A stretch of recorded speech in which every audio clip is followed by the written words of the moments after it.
Viongozi wa Kenya Kwanza katika kaunti ya Trans Nzoia wamewataka wanasiasa wa upinzani kusitisha siasa za mapema, wakisema zinakwamisha maendeleo na kuchanganya wananchi.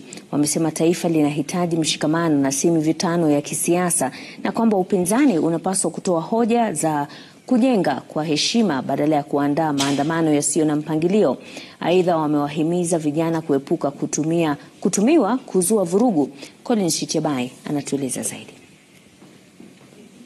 Viongozi hawa wanasema kwamba wakati umefika kwa uongozi wa upinzani kushirikiana na serikali kuhakikisha kwamba miradi ya serikali inatekelezwa, huku wakingoja wakati wa uchaguzi mwaka 2027.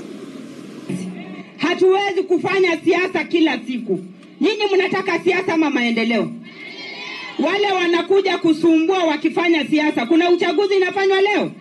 Kuna uchaguzi inafanya mwaka kesho? Sisi tunasema watu wawache kelele, serikali ifanye kazi.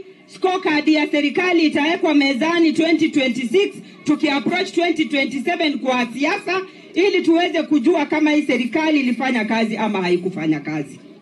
Huyu Ruto huyu ameshika miaka miwili, SHA inafanya, affordable house inafanya saizi. Ruto anajaribu kubadilisha maisha, bei ya mbolea imeshuka, ameajiri 46,000 teachers. Leo hii Ruto amefanya kitu inaitwa kazi mtaani. Aidha, wanatoa wito kwa vijana katika taifa hili, haswa katika kaunti ya Trans Nzoia, kutotumika katika masuala ya kisiasa, kwani huenda wakajipata pabaya kisheria. Wacha kuwa na hasira sana kwa chama taifa la Kenya.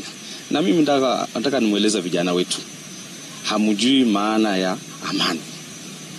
Enda Kongo na utajua maana ya amani. Enda Southern Sudan utajua maana ya amani.